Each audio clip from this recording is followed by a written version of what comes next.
inside of the Dynasty Draft Room. This is the Draft Seminar. I am Matt Hicks, the FF educator, joined by John Lobb, the Gridiron Scholar. John, today we are talking about Zack Moss, a polarizing prospect here in the 2020 draft class. He looks good on tape. His athletic testing did not come back as impressive. So, John, he's somebody a lot of people are really struggling to figure out, where is that point of value? What's the right price for Zack Moss? And we're going to help you understand that here in today's episode. So, John, why don't you go ahead and jump into it for us? Yeah, Matt, unfortunately, no one has fallen further in my rankings at the running back position than Zack Moss. And I have absolutely loved watching this young man run the football for the Utes over the last 3 years. But there are some red flags here that are very concerning. First, he's one of the highly ranked senior running backs in the class of 2020. Now, we know most great runners come out before they reach their senior season on campus. He's the cousin of former NFL wide receiver Santana Moss. And I remember Santana at the University of Miami and with the Washington Redskins. Very nice, underrated career. Now, Zack Moss is the first player in program history to post 3 straight 1,000-yard rushing campaigns. In 2018, he was second team All Pac-12. Now, in 2019, it was a very special season. Pac-12 Offensive Player of the Year, first team All Pac-12, and first team PFF All-America. Semifinalists for the Maxwell and Doak Walker Awards. Absolutely enjoyed watching this young man play. He was so good during his tenure for the Utes. He established 6 school career records: carries 712, rushing yards, 100-yard games with 18, rushing touchdowns with 38, all-purpose plays 778, and total touchdowns 41 times he has reached the end zone. I love the production and I love the film work. What do you think about this young man, Matt? Yeah, John, I think you said it absolutely right. He's somebody who was in that top 5, top 6 conversation for a lot of folks here before we went into the combine and athletic testing season. So it's really a question of how far do you drop somebody given those considerations. I think Zack Moss has a place in the NFL, and I think there's certain NFL teams, John, that have him high on their board. But then I think there's going to be other NFL teams that he's not on their board at all.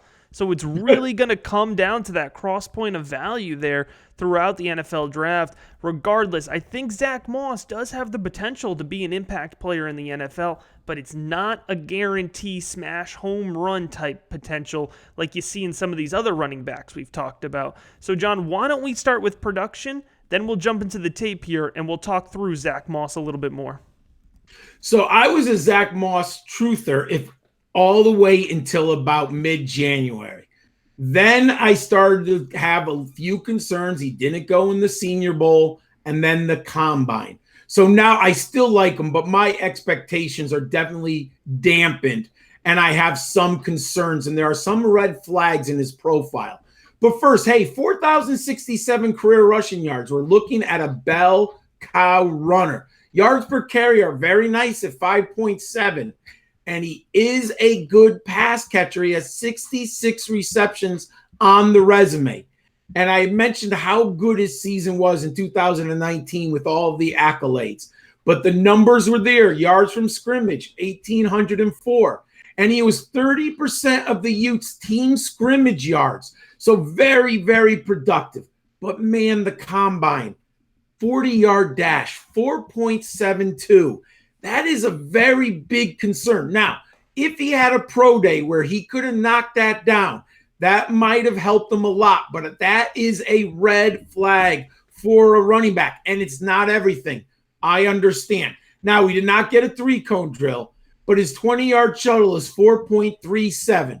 I do like this young man. He has a place in the NFL, but I've dropped him a lot, and I think he's a day 3 prospect. But there might be a team that loves him and takes him in the second, but I would be surprised. Matt, what does the film say? John, I could be wrong, but I think Zack Moss still might be running his 40-yard dash at the combine. But he doesn't look that slow necessarily on tape. So let's go ahead, let's jump into the tape, and let's see what it shows us here for Zack Moss, the running back out of Utah. We're going to start it off here against Texas. There is explosion off the line of scrimmage. You can see he pops right off the line of scrimmage, gets downfield 20, 30 yards before putting his head down and falling forward here against Texas. So he has that explosion potential. He's a tenacious runner. He gets skinny. He fits in between the holes. If I'm an NFL team, I want to run in the rock in between the tackles. He's got crafty vision. You can see here against Oregon, he gets backed all the way up here. His offensive linemen are really putting him in a pinch. He reverses field, changes direction, and ends up getting 45 yards out of a play that he shouldn't have gotten 4 yards out of here. We're going to break it down and show you again. He cuts to the right here, gets trapped behind his own guys. There's no play. Good contact balance, slides past that first guy, gets a good block, and once he's in the open field, he's able to get far downfield. You'll notice, though, he does not have breakaway acceleration. What he does have is great contact balance. Against Washington, he gets wrapped up, slips through. Second guy, he trucks this poor linebacker. Third guy's not able to bring him down. It takes 5 guys in a pig pile to drag him down, and at that point, he's gotten 12, 14 yards here. So there's a lot to like about Zack Moss. He's a guy that can be a bulldozer in the middle, but he doesn't have that top-end acceleration, and I think he's going to be limited here in the NFL. But that doesn't mean he can't have a strong impact. So there's a lot to like on his tape. There absolutely is. And like I said, I was a truther in December. Hey, man, he's 5'10", 222 pounds, and he wallops tacklers. There is so much to like in his game. He's also patient and instinctive runner with good burst through traffic. He anticipates O-line opening a crease, and he effortlessly blasts through it. Like you mentioned, he gets skinny really quick. He excels in those tight quarters. He presses the line of scrimmage and he plants his foot to change direction. He has noble lateral quickness. And you mentioned it. He embraces contact and has superior contact balance. He lowers his shoulder and he gets small to enhance his power. Short area acceleration is great, but he doesn't have the long speed. And his hands are better than expected, and he adjusts well to poorly thrown passes. I like him as an NFL player. As a dynasty prospect, I would probably be comfortable in the 3rd round drafting him.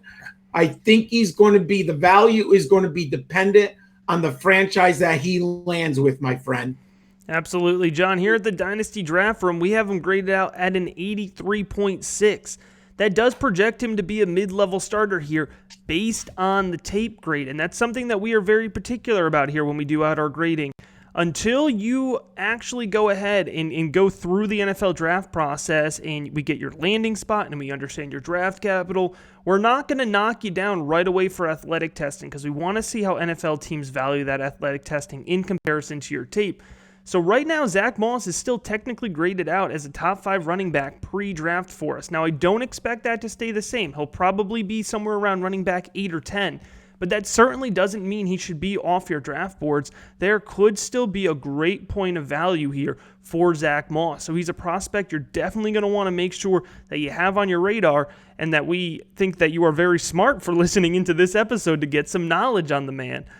You can make sure to find all of John's fantasy football rookie profiles at footballdiehards.com, and he is on Twitter at Gridiron, SCHOL 91. I am on Twitter at the FF_educator. You can check out all of my work at dynastydraftroom.com. That does include the 2020 Fantasy Football Rookie Guide, which is now available for download, packed full of 91 full player profiles, full of information like this, but so much more. Thanks for listening, everybody. Lessons over.